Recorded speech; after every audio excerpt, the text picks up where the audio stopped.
शहर के बाहरी इलाके में राय हवेली पिछले 20 सालों से वीरान पड़ी थी। कोई भी इंसान वहां रात के समय जाने की हिम्मत नहीं करता था। लोगों का कहना था कि वहां कोई रहता है, लेकिन वह इंसान नहीं है।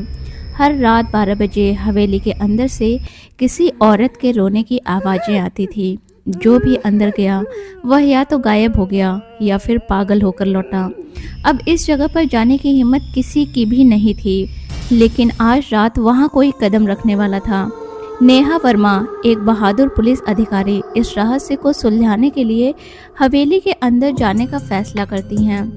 उन्हें इस भूतिया कहानियों पर यकीन नहीं था, लेकिन वह उन सभी रहस्यमयी गुमशुदगी के मामलों को हल करना चाहती थी जिसे कोई और करने के नाम से ही कांप जाता था। रात 11:55 पर राय हवेली के बाहर नेहा अपनी जीप से उतरती है। हवेली के बड़े बड़े काले गेट उसके सामने खड़े हैं। हवा में अजीब सी सड़ांध फैली हुई है। गेट अपने आप एक हल्की कर की आवाज़ के साथ खुल जाता है, जैसे कोई अंदर बुला रहा हो। नेहा ने एक गहरी सांस ली, अपनी टॉर्च ऑन की और धीरे धीरे हवेली के अंदर कदम रखा। नेहा ने जैसे ही हवेली के अंदर कदम रखा, दरवाज़ा धीरे से बंद हो गया। उसने एक पल के लिए सोचा कि शायद यह हवा की वजह से हुआ होगा। हवेली के अंदर घना अंधेरा था। नेहा ने टॉर्च जलाकर चारों तरफ देखा।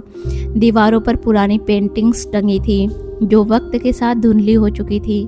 फर्श पर मोटी धूल की परत जमी थी, मगर नेहा को कुछ हल्के पैरों के निशान दिखे जो अंदर की ओर जाते थे। कोई पहले से यहाँ है? उसने खुद से सवाल किया। वह धीरे धीरे आगे बढ़ी। हवेली के अंदर खामोशी थी, सिर्फ उसकी खुद की सांसों और कदमों की आवाज़ सुनाई दे रही थी। दीवार घड़ी में सुइयां धीरे धीरे आगे बढ़ रही थी। समय रात के 12 बजने वाला था। नेहा ने सोचा कि सबसे पहले ऊपर के कमरों को देखना चाहिए। वह धीरे धीरे लकड़ी की पुरानी सीढ़ियों पर चढ़ने लगी। हर कदम पर सीढ़ियां चरमरा रही थीं, मानो बहुत पुरानी हो।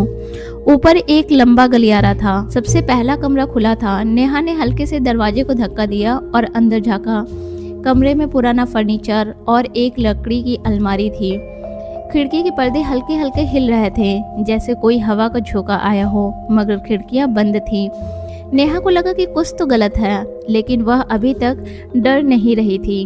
अचानक हवेली के अंदर किसी चीज के गिरने की तेज आवाज आई।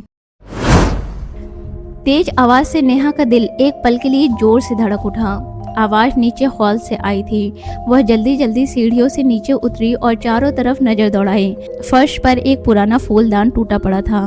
उसके टुकड़े इधर उधर बिखरे हुए थे। यह अपने आप कैसे गिर सकता है? नेहा बुदबुदाई। वह धीरे धीरे आगे बढ़ी। अचानक उसे एक ठंडी हवा का झोंका महसूस हुआ। हवेली के अंदर की हवा अजीब तरीके से ठंडी हो रही थी, जबकि बाहर का मौसम गर्म था। नेहा, बहुत धीमी पर साफ एक आवाज सुनाई दी, ठीक उसके कान के पास। नेहा तुरंत पलटी, लेकिन वहां कोई नहीं था। अब उसे समझ में आने लगा था कि यह जगह सच में अजीब थी, लेकिन उसे अभी भी यह यकीन नहीं था कि यह कोई आत्मा थी। वह अपने फोन से मुख्य दरवाजे की तरफ रोशनी डालने लगी। दरवाजा खुला था, जबकि उसने उसे खुद ब खुद बंद किया था। कोई खेल रहा है मेरे साथ, उसने मन ही मन सोचा और आगे बढ़ने लगी।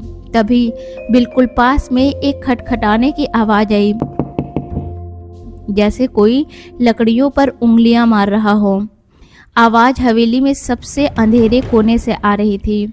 नेहा ने कांपते हाथों से टॉर्च उस दिशा में घुमाई और उसे कुछ ऐसा दिखा जिससे उसकी सांसें रुक गईं। वहाँ एक परछाई खड़ी थी। परछाई बहुत ही अजीब थी। ना सिर, ना हाथ पैरों का सही आकार, सिर्फ एक लंबा और टेढ़ा मेढ़ा अंधेरा साया।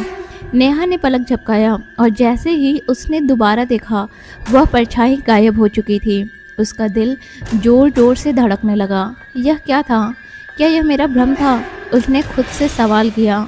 लेकिन तभी वही खटखटाने की आवाज़ फिर से आई। इस बार यह आवाज़ सीढ़ियों के ऊपर से आ रही थी। नेहा ने धीरे धीरे सिर उठाया और ऊपर देखा। छत से किसी का सिर झांक रहा था, पर वो सामान्य सिर नहीं था। गला आधा कटा हुआ था, आंखें सफ़ेद और खोखली और होठों पर हल्की सी मुस्कान। नेहा का खून जम गया।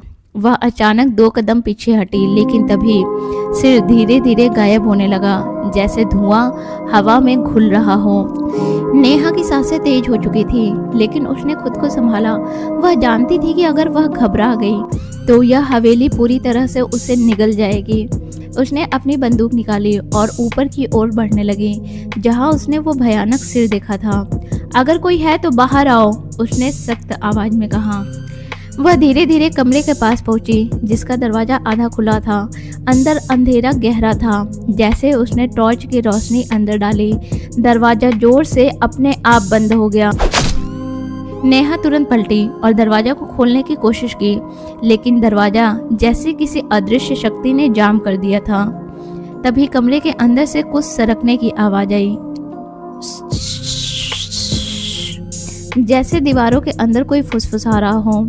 नेहा का दिल तेजी से धड़कने लगा। अचानक टॉर्च की रोशनी झपकने लगी और अगले ही पल कमरे में एक झटके से रोशनी आ गई और नेहा ने जो देखा उसने उसकी रूह तक जमा दी। कमरे की दीवारों पर खून से लिखे अजीब अजीब शब्द थे। नेहा ने दीवारों पर खून से लिखे शब्दों को देखा। दीवार पर लिखा था, तुम्हें यहाँ नहीं होना चाहिए। लेकिन इससे पहले कि वह कुछ सोच पाती, उसके पीछे कुछ तेजी से सरका। टॉर्च की रोशनी बंद हो गई। कमरे में घना अंधेरा छा गया और फिर नेहा, एक धीमी कांपती हुई आवाज उसके ठीक कान के पास आई। नेहा ने तुरंत पलटकर बंदूक तान दी और टॉर्च दोबारा ऑन करने की कोशिश की, लेकिन रोशनी बहुत धीमी हो चुकी थी। उसकी धड़कन तेज हो गई।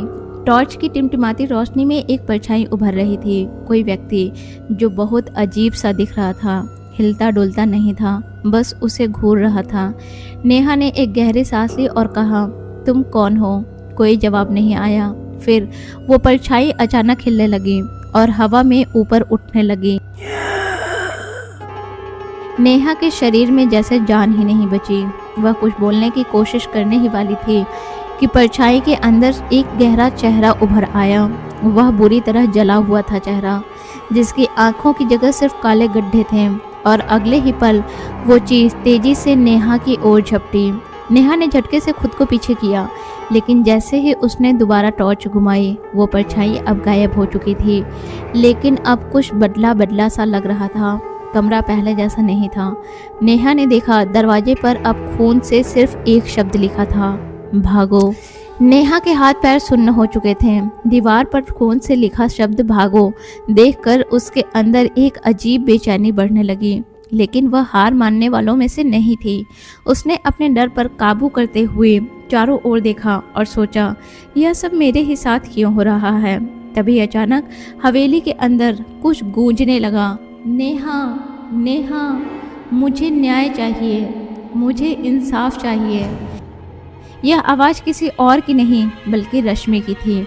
वह औरत जिसकी हत्या सालों पहले इसी हवेली में उसके पति विक्रम राय ने कर दी थी, लेकिन किसी को भी उसकी मौत का सबूत नहीं मिला था। नेहा को अब समझ में आया कि यह आत्मा किसी को मारने या डराने के लिए नहीं, बल्कि इंसाफ की तलाश में भटक रही थी। अगर यह आत्मा न्याय चाहती है तो मुझे इसकी मदद करनी होगी, नेहा ने सोचा। अगले ही दिन नेहा शहर में जाकर पुराने रिकॉर्ड्स खंगाले। उसे विक्रम राय के खिलाफ कोई सबूत नहीं मिला। शाम को फिर से वह वापस हवेली में आई और पूरी हवेली की खोजबीन करने लगी। हवेली में एक छुपी हुई अलमारी से रश्मि की पुरानी डायरी मिली। इस डायरी में उसने अपनी पीड़ा लिखी थी, कैसे विक्रम ने उसे मारकर उसकी लाश को हवेली के एक गुप्त तहखाने में छुपा दिया था। नेहा ने तहखाने की खुदाई करवाई और वहाँ रश्मि की हड्डियां बरामद हुई। अब विक्रम राय को गिरफ्तार कर लिया गया। जिस रात विक्रम को पुलिस लेकर गई, उसी रात से राय हवेली से रोने की आवाज़ें हमेशा के लिए बंद हो गई। नेहा ने सोचा कि अब सब खत्म हो चुका है, लेकिन जब वह अपनी कार में बैठी तो पीछे के शीशे में उसे एक हल्की सी परछाई दिखाई दी। यह रश्मि की आत्मा थी, लेकिन इस बार वह डरावनी नहीं बल्कि शांत और मुस्कुराती हुई थी, जैसे वह कह रही हो, धन्यवाद। नेहा ने सिर झुका लिया और फिर जब उसने दोबारा देखा तो परछाई गायब हो चुकी थी।